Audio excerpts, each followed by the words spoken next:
Temos o privilégio de começar a meditação no livro do profeta Zacarias.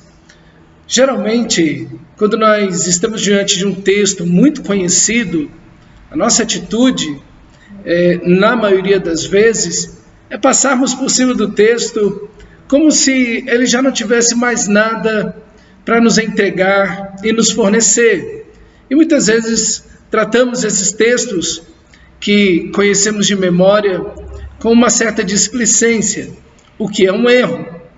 Mas às vezes fazemos justamente o contrário. Diante de textos mais difíceis, de livros que são mais densos, a nossa atitude muitas vezes é fugir desses textos. Eu não sei se você já leu alguma vez o livro do profeta Zacarias, mas é um livro impressionante. Na realidade, é uma obra de arte literária. É belíssimo, tem uma construção fantástica. E nós vamos ver isso enquanto estivermos meditando nesse texto.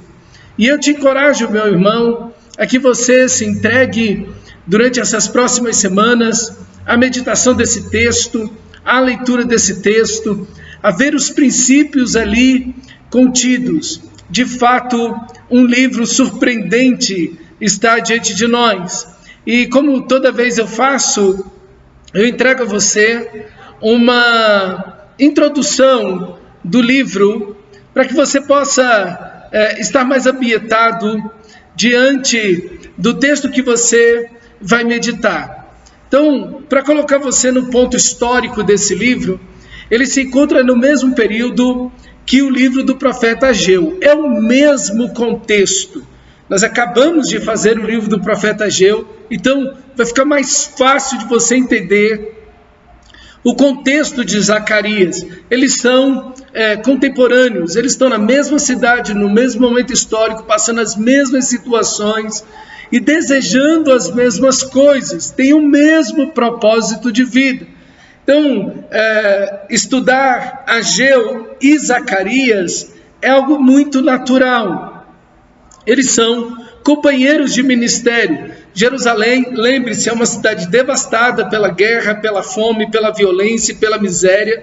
A destruição espiritual é equivalente à destruição física, moral, social, econômica.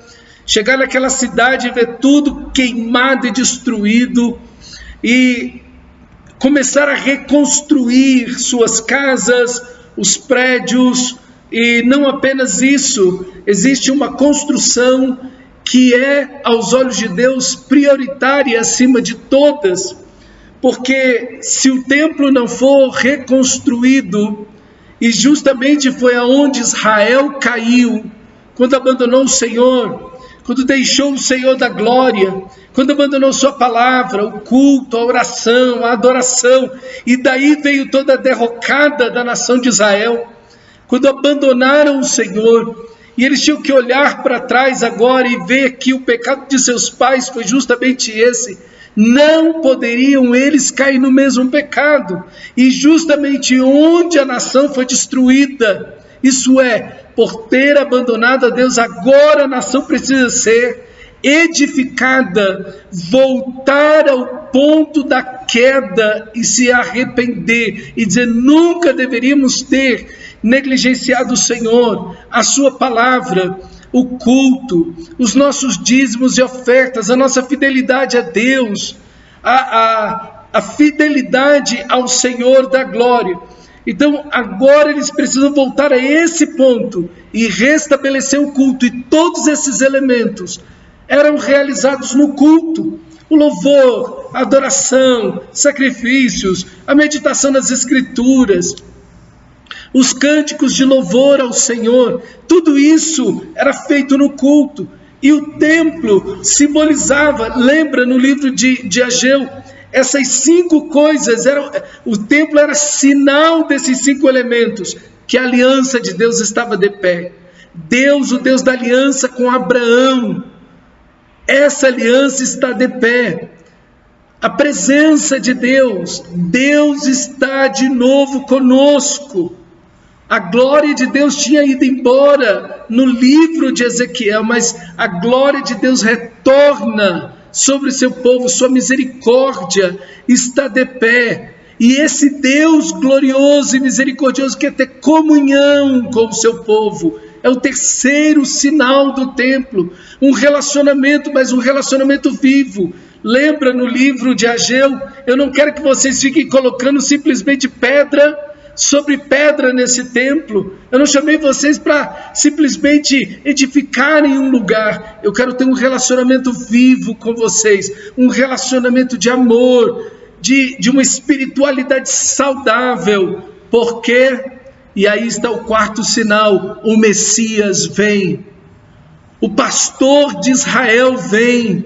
Aquele que é o rei, que governará sobre tudo, ele vem. E vem para reinar, e vem para desfazer a morte e trazer o perdão de pecados, como vai dizer Zacarias, em um só dia. E também a missão da nação de Israel, onde Deus vai encher por meio da nação de Israel, com a sua glória e seu poder, encher todas as nações com o conhecimento da glória do Senhor, como as águas cobrem o mar. Então, Ageu tem esse propósito, Zacarias também tem esse propósito. Só que o que vemos em Ageu é que a nação de Israel negligenciou a construção do templo, abandonou a construção do templo e foi viver a sua própria vida, as suas prioridades. E aí então Deus começa a disciplinar o povo, eles plantam e não colhem. Deus vai e coloca doenças na plantação, ferrugem, a plantação dá muito pouco, a colheita dá muito pouco, eles têm fome, eles têm frio, não se saciam, e Deus mostra para eles que eles dependem dele. A disciplina mostra a soberania de Deus, que governa o universo, a colheita, mostra para eles que eles precisam, que eles dependem de Deus, que se deve buscar em primeiro lugar o reino de Deus e a sua justiça, e as demais coisas serão acrescentadas. Então, esses elementos, esses princípios estão também no livro de Zacarias, só que Zacarias é um livro maior, um livro de 14 capítulos, então ele tem muito material, ele vai trabalhar também outros valores, outros conceitos. E como nós vimos em Ageu, Deus disciplina o povo, mas não há ninguém que se arrependa. O templo era esse sinal maravilhoso da glória de Deus, e que não poderia ficar como estava. Então, Zacarias vê a necessidade imperativa da vinda do Messias. É o livro mais apocalíptico de todos os livros dos profetas menores. Ele é o que mais vai falar do fim, da vinda do Messias. É como o livro de Apocalipse. É um livro muito apocalíptico. Ele vai trazer essa ideia da necessidade plena do Messias. Há duas profecias messiânicas muito importantes no livro, mas o próprio livro de Zacarias tem mais profecias messiânicas que todos os outros 12, 11 livros dos profetas menores. Zacarias, ele era sacerdote, ele era neto de Ido, que era um sacerdote. Então, ele ao mesmo tempo que era um sacerdote, ele era um profeta. Ele estava dentro do templo, ele conhecia toda essa estrutura do templo, toda essa questão de sacrifícios, de todo esse olhar de dentro do templo, do que significava estar e ser um sacerdote e servir o Senhor dentro do templo. Mas também era um homem extremamente voltado para a oração, para a comunhão com Deus, era um profeta poderoso de Deus, e ele continuou a mensagem de Ageu sobre uma verdadeira espiritualidade, a construção do templo e a vinda do Messias. Esses três temas estão muito bem trabalhados no livro de Zacarias, com muito mais ênfase, mais amplo. Ele vai falar do castigo das nações, ele vai falar da morte vicária, substitutiva do Messias, mas também vai falar do seu triunfo eterno. Então é um livro mais abrangente. Nós vimos, e Zacarias vai ver isso também, não há remédio para queda no pecado, a única esperança é de fato o Messias. Não há nada, não existem estruturas religiosas, não existe desenvolvimento econômico, social, intelectual, não existe absolutamente nada que possa restaurar um povo. A queda no pecado vai destruindo e dizimando tudo, seja riqueza, intelectualidade. Quando nós olhamos para a Europa, em especial para a Inglaterra, que foi o berço de tantos avivalistas, tantos homens de Deus, que foram tremendamente usados pelo Senhor da glória, os puritanos que saíram de lá e colonizaram os Estados Unidos, lá do outro lado do oceano. Veja, uma nação tão rica e tão próspera. Nós vemos tanta miséria naquele lugar espiritual, tanta frieza, a morte, igrejas se fechando, e assim por toda a Europa, a imoralidade tomando conta de todos os aspectos da sociedade, o divórcio, enfim, há tanta destruição naquele lugar, porque abandonaram o Senhor. Mas é um lugar extremamente próspero financeiramente, é um lugar maravilhoso para você viver, segurança, educação, saúde, boa economia, enfim, tem esses valores, mas perdeu o essencial, perdeu a palavra de Deus, a comunhão com o Senhor. Que Deus avive a Europa pela sua misericórdia, a sua igreja naquele lugar, para a glória do seu nome, mas que o Senhor também nos avive. Precisamos de um avivamento, e esse é um livro que tem ênfase no avivamento. Deus quer avivar o seu povo, a sua igreja. A estrutura do livro está bem marcada, está dividida em duas partes, capítulo 1 ao 8, e depois do capítulo 9 ao 14. A primeira parte possui uma ênfase no arrependimento e na construção do templo. Nessa primeira parte, do capítulo 1 ao 8, existem 8 visões nessa primeira parte. E também existe uma pergunta sobre o jejum, se eles deveriam fazer um jejum para relembrar a queda da nação de Israel diante dos babilônicos sendo levada para o cativeiro. Mas também existe uma percepção do sacerdócio, obviamente, porque Zacarias era um sacerdócio. Então ele tem uma percepção, uma imagem muito interessante da restauração do sacerdócio ali na pessoa de Josué. A segunda parte tem a ênfase no Messias e no seu reinado.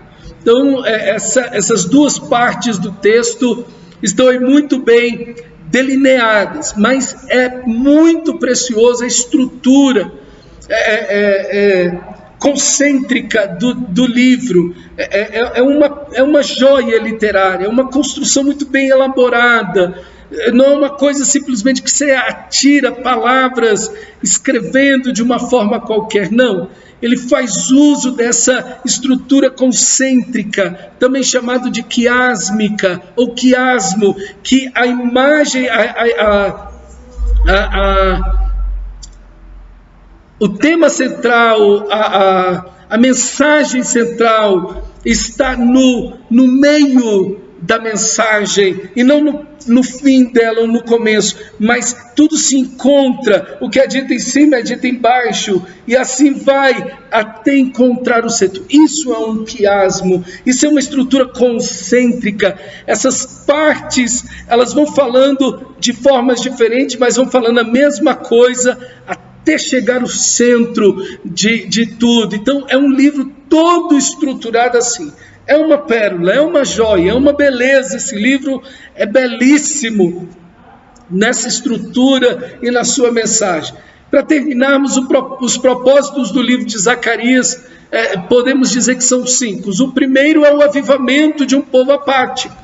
Israel está apático, desinteressado de Deus, frio em relação ao culto, à fidelidade a Deus, ao relacionamento com o Senhor, à oração. O povo de Israel está frio, completamente desinteressado de Deus e do culto. Então, o propósito do livro é avivar esse povo, é trazer um avivamento. Você precisa de um avivamento, meu irmão? Você precisa ler esse livro. Você precisa de um avivamento. Essa nação brasileira precisa de um avivamento. Precisamos ir até esse livro e ver como Deus vai usar Ageu, Deus vai usar Zacarias para produzir um avivamento no meio da nação de Israel, chamando esse povo, trazendo uma palavra para eles, mostrando os eventos e os elementos que estão acontecendo no mundo e que ainda irão acontecer. O segundo propósito é chamar o arrependimento. Óbvio, não há avivamento sem arrependimento. O avivamento começa, se inicia e segue e cresce, se desenvolve, amadurece no arrependimento. Arrependimento diante da graça de Deus, de os ter trazido de volta, diante da promessa da vinda do Messias, do perdão dos seus pecados, desse Deus tão santo, agora ainda, mesmo diante do pecado, voltar-se para o seu povo em misericórdia, em perdão, em comunhão. Terceiro propósito é encorajar Israel a reconstruir o templo, pois o culto é central e vai trazer uma vida centrada nas Escrituras que manteria o povo de Israel na esperança do Messias. Então, reconstruir o templo, viver uma espiritualidade correta, deixaria o povo com o coração preparado para esse momento do Messias. Estaria voltando o coração à palavra de Deus, à esperança de que o Cordeiro de Deus iria tirar o pecado do mundo, a esperança de que o Rei sentaria no trono para reinar sobre as nossas vidas. O quarto propósito é a centralidade de toda a nação na esperança desse Messias, desse Rei que virá. E o quinto propósito é sabendo que o seu reino está acima de todos os reinos da terra. O reino de Deus triunfará. Na batalha dos reinos que eles acabaram de ver nesses últimos 100 anos e ainda continuariam a ver nos próximos séculos que viriam, reino levantando, reino caindo, ainda viriam os gregos depois, os romanos, e diante de todas essas batalhas, eles tinham que ter a imagem de que o Messias é o Rei da Glória. Ele vai triunfar soberano. Então que esse livro te abençoe, meu irmão, porque ele é a palavra de Deus, que a glória de Deus se derrame sobre a sua vida e você seja extremamente abençoado por esse livro. Não se desanime quando você lê. Quando você lê e tem as visões, você fala, meu Deus, o que é isso? Vamos explicar essas visões. Vamos trazer uma perspectiva para que você compreenda a mensagem de cada uma dessas visões e possa desfrutar ao máximo desse livro. Bem-vindo ao livro de Zacarias. Que Deus te abençoe, te fortaleça e que você possa tirar lições maravilhosas da parte de Deus para a sua vida aqui hoje, porque você também espera o Messias voltar para reinar sobre todas as nações. Deus te abençoe, meu irmão, em nome de Jesus.